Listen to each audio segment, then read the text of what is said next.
Hey guys, it's the Front Lounge with Congos. This is episode 54, which is pretty freaking crazy that we've done 54 hours of talking shit. This week on the episode, we're going to be talking about Paul Simon's new album, but not talking too much because I know some of you guys haven't listened to it yet, so I don't want to give stuff away, but I am blown away by that album. We went to a good restaurant here in Austin, which is big news, and then whatever else comes up. Say hi in the chat. Let us know what's going on in the news. Sometimes I like finding out the news from the chat. That's a really cool way to find out what's important to people. Ephemerida. Have we talked about that? The Greek word for the news? Which news kind of resembles that idea as well. But the ephemeral. Let's talk about the ephemeral permanently. I wasn't expecting you guys to have a good review of a restaurant when you said you were going out there. Because that's the one everyone's talked about, right? Yeah, I've heard it a bunch of times. I thought it was fucking excellent. Like, everything was good. The first salad, I was a little skeptical because I thought they kind of put like mint and tarragon and fennel and like they put everything. Dill. Yeah. So it was like this, this hodgepodge of herbs. And I thought, it's going to be too kind of try hard. But it was good. So I was like, good. And then the next starter was one of the best things I've had anywhere. It was this stracciatella, so like really fresh, quite liquidy buffalo mozzarella on bread with some artichokes. oil, but they make the bread there, which I found out. So that's their sourdough. Fire oven bread, yeah. It's their sourdough, and then they kind of fried it. So it was almost like a savory bread pudding, because if you mix that, it was like the cheese was so creamy and all that, but it was just like very, very, very good. Also, the vibe was just good. It was a hip restaurant. Like all the things were in fashion and all that, but the waiter was just calm. Yeah. And like, hey, how can I help? There was no pretense. And I've seen a lot of restaurants like that lean into the pretentious side of things. And these guys obviously just know they're making really good fucking food, so they don't have to do all that shit. The wine was excellent and different from anything I'd ever had in terms of wine. And then the best pizza that we got, I thought, was the broccoli rabe pizza. Yeah, I was looking. That pizza's only available at that location. It's because they've got one or two other locations in Austin. I looked at the Instagram that you sent, and the pizza looked exactly like this place in New York called Motorino, which was our favorite place to go in New York. The crust looked the same sized. It's probably not related, but it looked so identical that I thought maybe there's some connection there. Because there's a lot of LA and New York people who either moved or set up shop in Austin as well. There could be. I know that whoever was running this place, the people running it have had, I think, multiple restaurants. How are the mozzarella sticks? Were they endless? Yeah. That I had this wine that was, I'm not. We went with Harvey, a friend of ours who knows a lot about wine and all that kind of stuff, and it was just this very, very two very different wines. I'd never had wines that quite tasted like this, so they'd obviously selected them, and that's the value of I guess what it is like, if you think about everything good in your life has actually come through a recommendation, usually, so that's the power of a curator. Curator. Yeah, curator before it was a dirty that four-letter word. Disgusting. Have any of you guys watched the show Drops of God? Yeah. No. It's not amazing, but it's pretty good. It's on Apple TV. It doesn't have the usual message that Apple TV has a lot these days that you've been complaining about. All these shows that just start off okay, and then you can just feel the message coming at you. You need an Apple Watch, I think is the message. But anyway, it's about wine, and it's about an eccentric wine guy that leaves his fortune to two people, one of his daughter, and it's he leaves it, but it's a competition. They have to taste these wines and discover what they are, exactly, to win his inheritance. It's pretty interesting. Some of it's cheesy when they speak in English because some of the acting is not good in English, but it's really it sounds like it's over the top with these sommeliers talking about the wine and talking about the notes, but and it's a fictional story, but it is pretty amazing what they can do when they can nail a wine down to the exact vintage, area, grape, vineyard, Yeah. It's like kind of like magic. I think, yeah, well, that brandy that Joe got for Christmas, what is it called? Pierre, There's an Armagnac, I think. Armagnac, yeah. What is it called? Pierre fucking something, whatever. I don't remember what it's called. I just opened the bottle I've got. I definitely like Armagnac because I had a bottle of cognac before that, and it tastes too perfumey. Almost every cognac I've had has got it. There's a certain...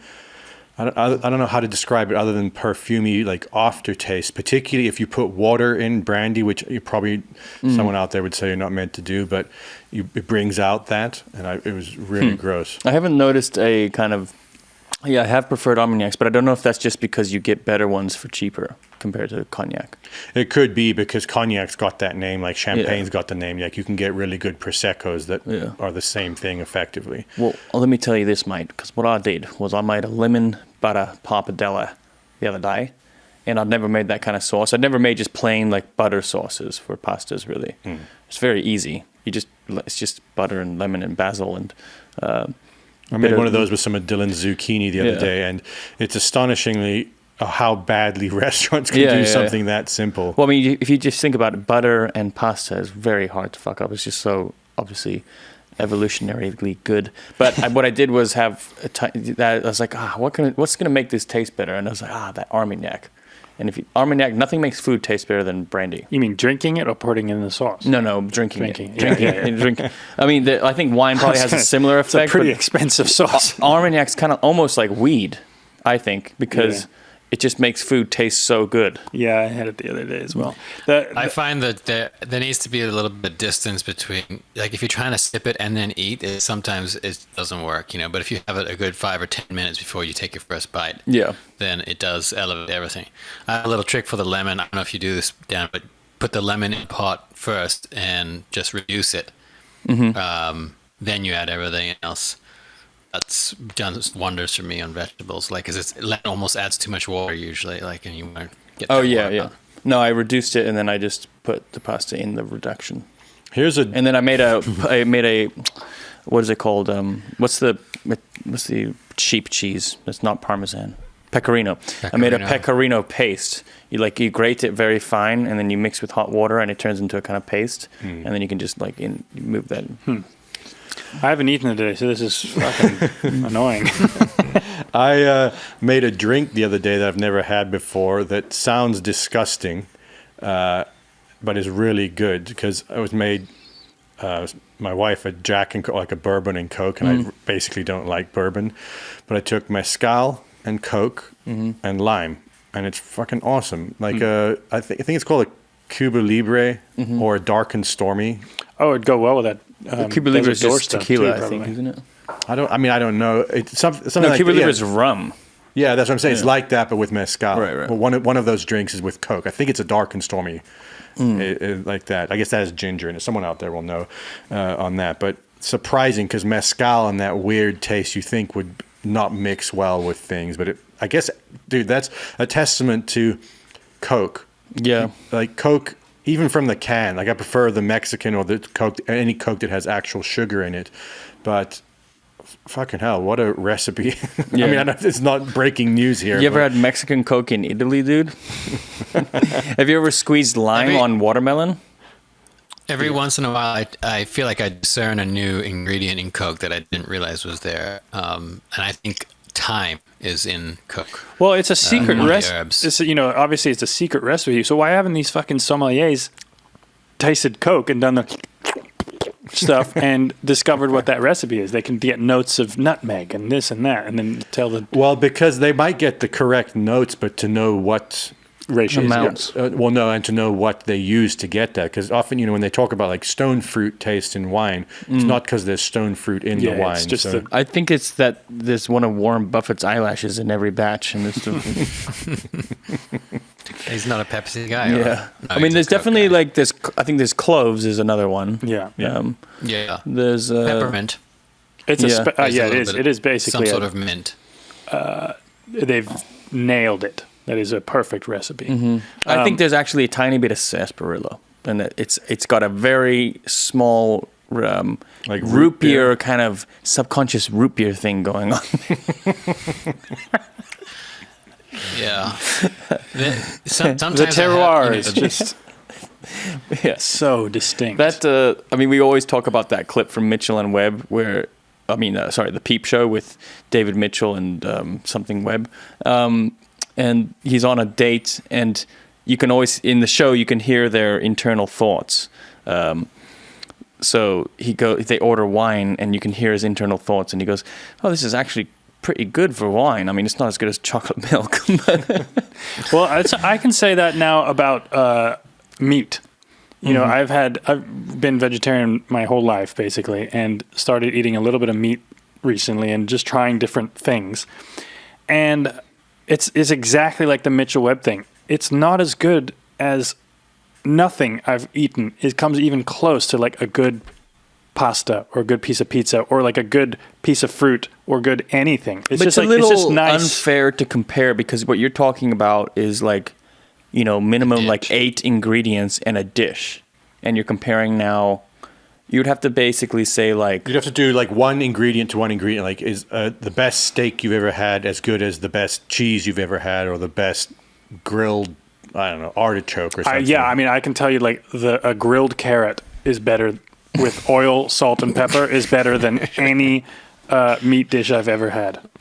And I'm not like that experienced. That's a clip right there. You want to Yeah, go viral. that's what and I'm just saying. get I'm- laughed at. I want to. I'm calling out the carnivore 3.0s and whatever. I'm not saying it's bad. I'm just saying like when people rave about it, that they're like, oh, it's like I just don't. Have you ever had a pear? Like a pear is fucking amazing.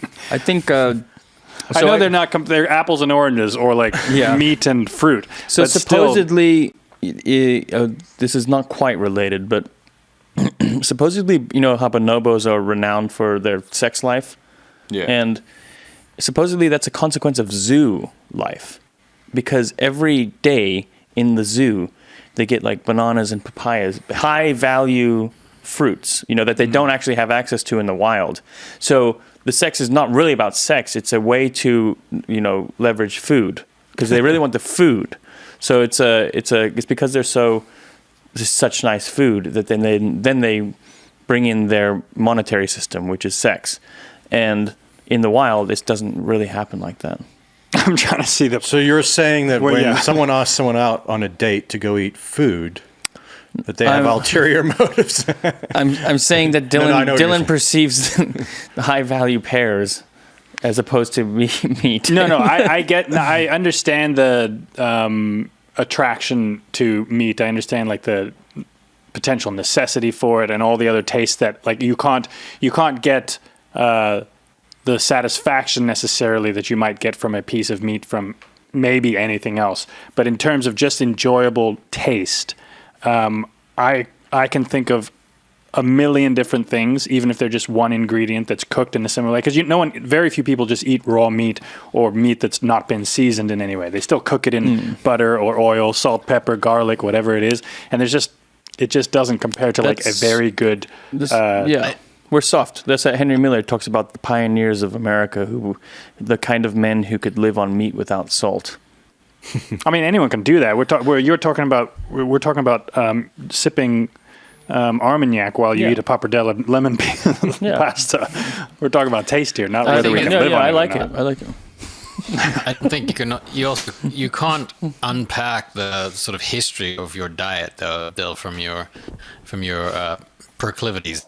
Like you've eaten vegetarian your whole life, so there's a lifetime of associations and memories, and stacked on top of those feelings about food.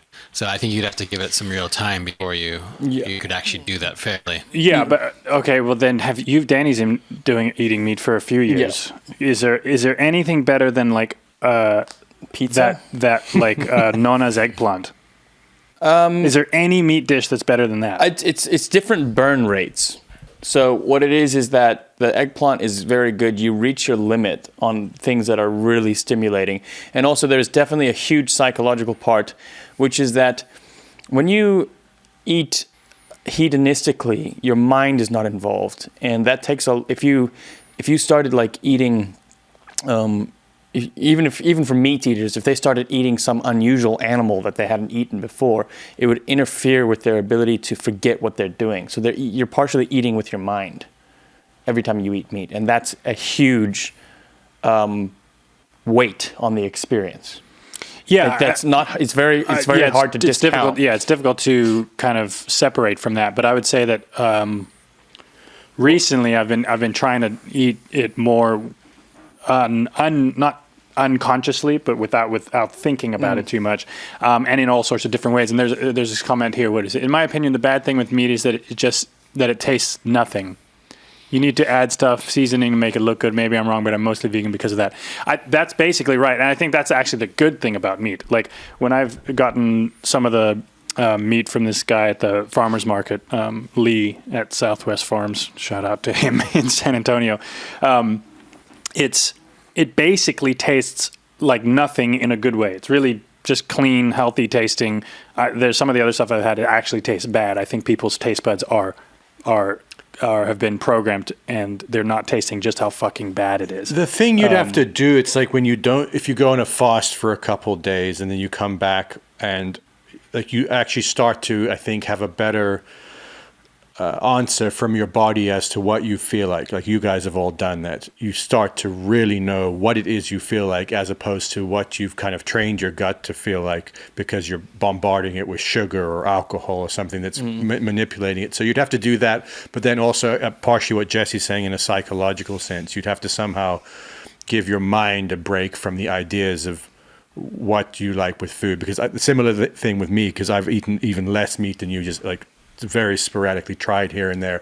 I'm still basically two in my head, having been vegetarian my whole life, thinking about the whole thing. Yeah, I know that's a huge factor of it. I don't think it's the main or the biggest factor, because even Amber as well has grown up. She grew up eating meat, steaks and chicken, all that stuff. Then she went vegetarian. Now she eats a little bit more, and there's still in her mind, and other people that I've met that have been around good cooking. I think that's a big part of it. If you're around shitty cooking and you're eating vegetarian, or if you're around people that don't know how to cook vegetables or anything like that, it's just, I can see why you might think that like a burger is the best thing you've ever had, which burgers are good. I guess I'm just moving more. There's a reason it's in the Bible that it says, "Give us this day our daily bread." And I think good bread is the best food. Yeah, but Danny would argue that like the carbohydrate, that's tricking your mind because the carbohydrates are high value. It's not tricking. It's just that it's just like, how is any single food meant to compete with mozzarella from Italy, tomatoes from America, a pizza base, a perfect amount of sweet, salty, like we are seeking that that bullseye all the time with cooking and with food. You're seeking that just like perfect hit. It's a drug-like. But I would say that you make up a steak or a stew or something like that, however you want to do it. Use all those same ingredients. Do the same thing to a really, really well-grown carrot or eggplant. I'm still going to choose that. Well, I'll say that I've made kind of like Russian soups. And if in the right temperature, when you're the right amount of sunlight deprived, there's nothing like a cabbagey, meaty soup. It's extremely hits the spot kind of thing. It's so cyclical within any diet. You go through stages that are, I think, real stages of cravings of what you feel like. Because I'll go through stages where I just feel like I need to eat very strong, pungent cheeses, and then I'll go through months where they kind of turn me off. Yeah. So I think there's some of that is bullshit because of just how weird modern society's eating is, but then some of it just is so clear. Particularly, you look at a pregnant woman. Like, I know the joke about pickles and ice cream, but like when my wife was pregnant, she had very, very, very clear, believable ideas about what she wanted to eat. They weren't like, it wasn't her upbringing or anything. No. Like, she knew what she wanted to eat. Well, Juna knew what she wanted. Yeah, even kids know. Yeah, kids know what they want in terms of that. Speaking of eating and what's right and what's wrong, at Buffalina we were talking with our friend about this, and just the idea that some restaurants you go to, first of all, they don't put salt or pepper at the table. Well, let's just leave it to salt. And Danny's point about that, which I 100% agree with, is that salt is totally subjective thing, and it doesn't alter the taste of something fundamentally. Right. You know, you can make carrots saltier or less salty, and when they don't put it on there, generally 99% of the time it's an annoying thing and it's pretentious and just like, fuck off, let me add salt to how I want it. But then we were reminded of this story, and Jesse, perhaps you can tell this story. We're in Greece on a little island called Skiathos, and remember... Yeah, did it happen to me or to Yeah. you guys as well? No, it was you. So, okay, yeah. I mean, I remember I didn't know if it was a repetitive thing, but so this beach that you kind of had to hike to, there's no parking. It was like at least a 20-minute hike down kind of a rocky cliff. And there's this little restaurant there at Taverna. And I think of all the beaches on the island, we went back to that one the most, just because the food was so good. And like all they had was greens and salads and some little sardines and like French fried chips. And so we ordered the greens the first time, and he brought them, and they normally have like a lemon wedge on the side, and they didn't at this place. So I asked for some lemon before. I just remember it now in my head. I asked for some lemon before I tasted it, and the waiter looks at me. His name was Stelios, and he goes, "Oh, no, she make it perfect." And he wouldn't give me the lemon, and then I tasted it, and I was like, oh, "Okay, never mind. He's right." You know, in that case, he was actually right. And normally, when a waiter does that to you, it's like very annoying. But it's something about he was so confident that it was perfect that he happened to be right. She makes perfect. Yeah, I don't mind. I don't even mind them if they leave the salt and pepper off the table. I just don't like if you ask for it if they give you like attitude, like you're fucking doing something sacrilegious. It's one thing. It's not, everyone gets. It's not a Trump thing. He wants ketchup with his steak. Like you're not going to go to a fancy restaurant and say, "Hey, can you bring me fucking mayonnaise to put on this pizza?" You could. I kind of used to do that. I used to go if anytime I was in a fancy place, I would just ask for the cheapest things. That's fine. That's fine. That's different. What I'm saying is you can trust. Like we're not trying to alter what you're trying to offer me. Right. We're just saying salt is so uniquely subjective. Yeah. And it is based on like, did you sweat that day or yeah, whatever. exactly. I don't know if this is probably like a controversial topic in all the chefy type people, but I feel like I found that the new lane, I got the correct opinion on this, basically, I think, based on the fact that salt is related to your hydration and your everything that's happened that day, and there is no correct answer on salt. Oh, yeah. On something like mint, the amount of mint, yes, there are similar things. You could be more cilantro, for example. You could be more or less sensitive to the soapy aspect of it. So yeah, you could say that that's subjective, but at the same time, that's like a choice. Well, it's also like I can picture a lot of people having. There was a pie we had in Alonissos, which is another small island in Greece. That was like 40% dill. Yeah. And people would say it was too dilly. And that would be an instance of where you're wrong. Right. Because if you don't like dill, fine. You can say you don't like it. But it didn't have too much dill for what they were trying to make. Mm-hmm. And that's where it's different than salt.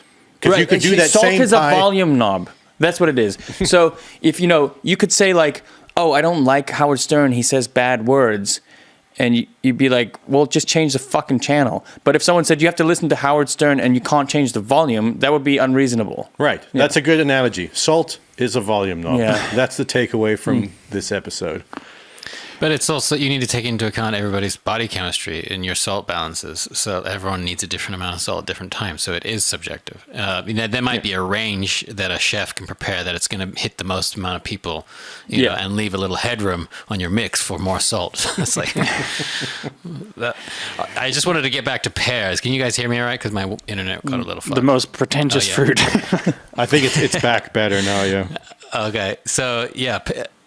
With our kids, we're pretty hardcore about like not allowing treats, and like we're pretty not full on, but like they get ice cream maybe once a week or that kind of thing. And so we had the little end of year report with her teacher, both of Eve and I's teacher this year. And she remarked in the story where Isla got her lunch out, and she goes, "String cheese," because it's like we don't give them packaged food regular. Like once in a while, I'll put something like that in. And then just 2 weeks ago, we got pears because they're in season, and they went berserk for them. So it was kind of the thing like, "Dad, after nap, can I please have some pears? And so it was like, we kind of just let them, let them not know what they're missing, because I think it's so much better, because that pear or like dried mango is a treat, because they have the rest of their lives to kind of degenerate into Doritos and the rest of the shit that everyone eats. But it's so true, because you know that when you do it yourself, if you cut out shit like that for even a short period of time, and then you do eat like a strawberry, or something, like, holy shit, it's like some intelligent being created this amazing thing that like you wouldn't need if you hadn't. And then I say this because like I'll eat 40 bags of Doritos or some shit food like that. I love them. Right. But it's not the same, Like, for instance, we got some local honey from unfiltered raw honey from here, like around here in Hill Country. Have you ever just had honey? Like, it's amazing. Yeah. Yeah, I like it. That's what I mean by, I think people's taste buds are completely, I mean, ours probably included, depending on how you look at it, but they're just completely annihilated by the processed foods and salt and all that. Because when you do take a break and you come back to just a very simple thing like a fruit, or a simple thing like a good piece of bread that hasn't got 500 ingredients in it, it's like the best fucking thing ever.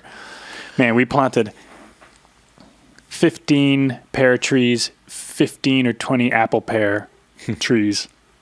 So, and each tree, a mature tree, does eventually, if it's doing well, can do like 100 pounds. So we'll have potentially, you never know, in like 5 years, we could have like 3,000 pounds of pears a year. Jesus. It's a lot of pears. Plus 20 peaches, all that stuff too. So this conversation about taking a break and coming back to something simple, it might be a good transition into this new Paul Simon album that just came out. It's called what is it called? What is it called? Damn. 7 Psalms. So I wasn't aware that it was coming out. It popped up in my recommended because I've got so many Paul Simon albums in my saved library. And it's a 33-minute album released as one track on streaming services. So you kind of have to listen to the whole thing. It's like listening to a vinyl. It's the experience people like when they listen to vinyl. And I won't say too much about it in terms of concepts or anything, but to me it's an absolute fucking masterpiece.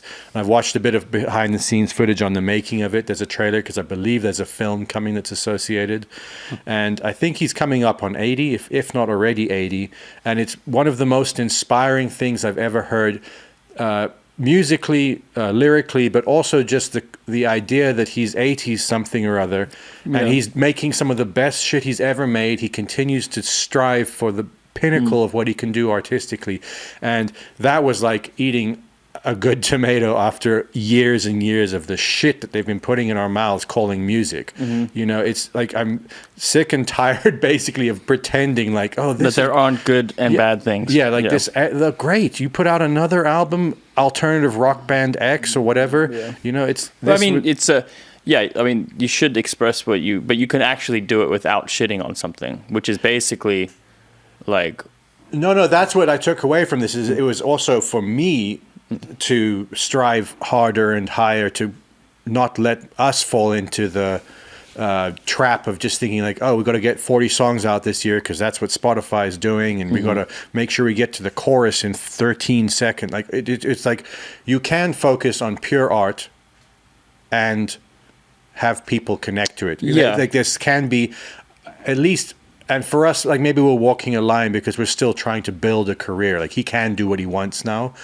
But at the same time, I think that focus on truth in art or music is the ultimate salvation. Well, he can do what he wants now, but it's also a reflection of all of his life choices. It's not like It's not like all of a sudden this. It's not like he had a compromised career to begin with. Yeah. Well, I think that the idea of separating the wheat from the chaff is like, you want the wheat. You don't want to also keep the chaff around and go like, look how shit this chaff is, right? Yeah. That's kind of like how. No, yeah, I get what you're saying about not needing to be negative about stuff, and the negativity is more of an internal thing. Like, I don't need to be resentful that alternative music is the worst thing on earth, and I hate it more than anything. That if I hold on to resentment or jealousy because this band's doing well, why won't they listen to our great song? That's stupid of me. But you do need to separate the wheat from the chaff internally. You need to bring a razor sharp edge to discern for yourself what it is you value, what's good for you, and what's bad for you. Otherwise, you fall into just this chaos of not having values, you know? This Paul Simon and Bob Dylan and maybe Leonard Cohen, although I was never that into him, but like for me, they kind of epitomize the idea that certain kinds of real artists only improve. And in other words, they die. They are done when they die.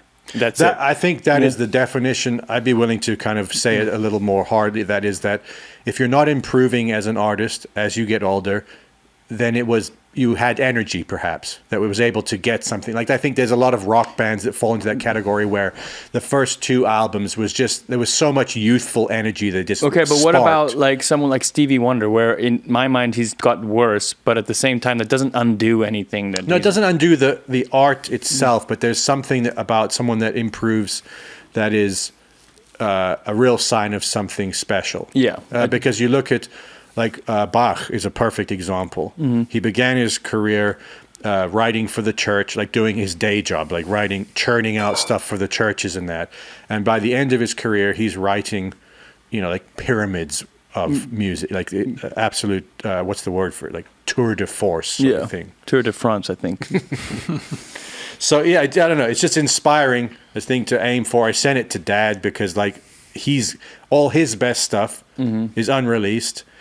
We think, and I wanted to inspire him to just keep at that, because we know how many brilliant songs he's got in him, and for myself also, like, stop half-assing it. Paul Simon is one of the most underrated acoustic guitarists. Oh yeah, he's like, no one kind of acknowledges how good he is because it's just not flashy.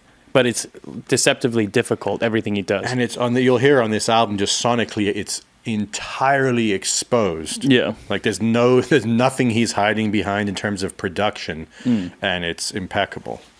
And he can sing however he wants and play however he wants. He doesn't have to like line up with the downbeat a lyric or this or that. Yeah. Like he has complete autonomy and separation between his.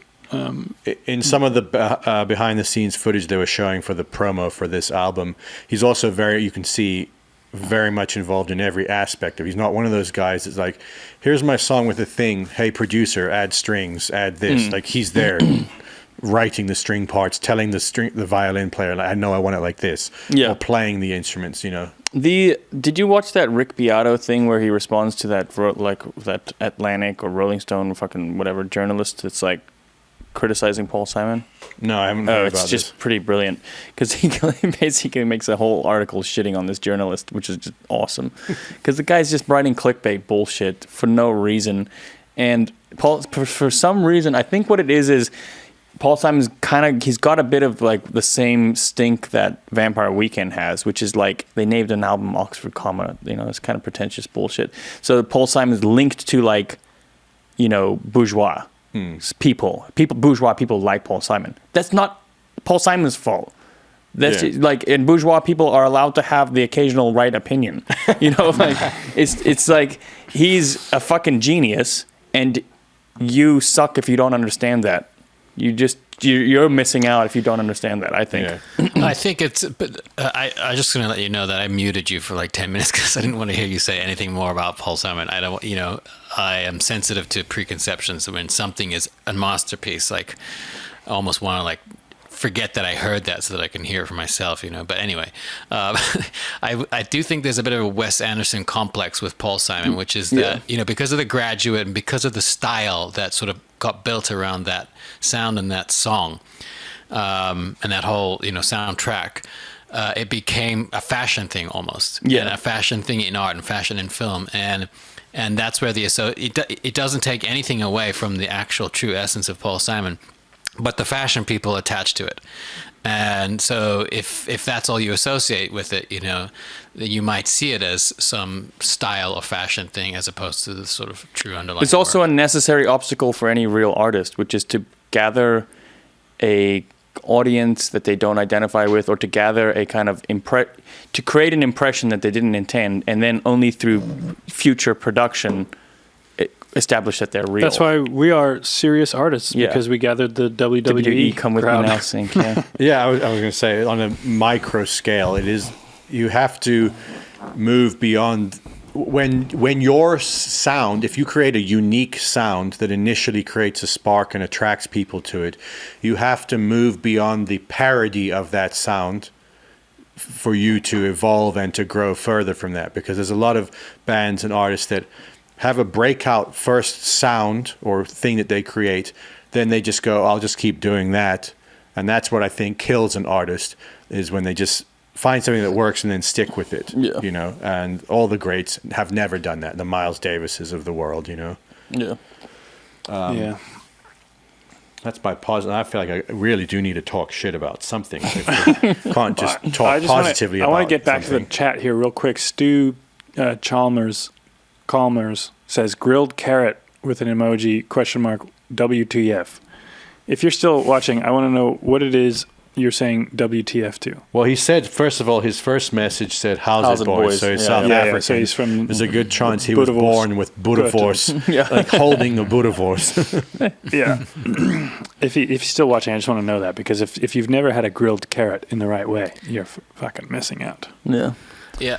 like 'em. I do feel the need to always brag about my latest tricks with cooking, but I have perfected certain grilled carrots, and it's got to do with the way that you cut them. You want them to have sort of a thick part, but you also want a very fine edge, like a sharp edge, so that you get the singed, burnt part of the carrot, Mm-hmm. And the way you cut certain vegetables is underrated in how they turn out.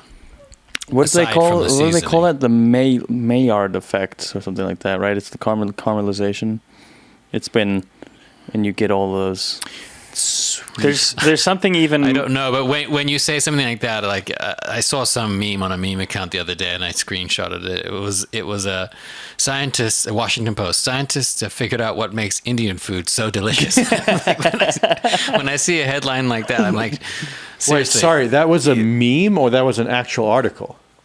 No, the meme was it's one of these accounts that we follow on the band account. It was an actual article, a Washington Post article.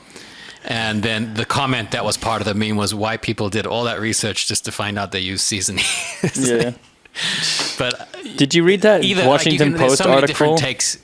on how hot Jeff Bezos has been looking lately? Yeah. I always like that because you meet these fucking modern people who are like, billionaires need to die, and then it's just like Washington Post articles all the time. Or Steve Jobs' wife owns the Atlantic. Elon Musk now owns Twitter.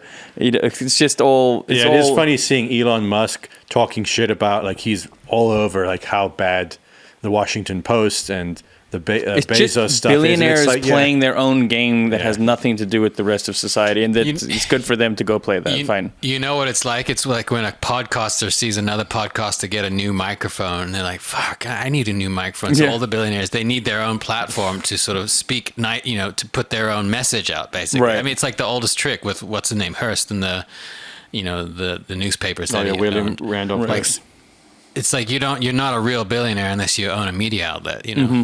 I think that definitely Now you need to own a social network. right.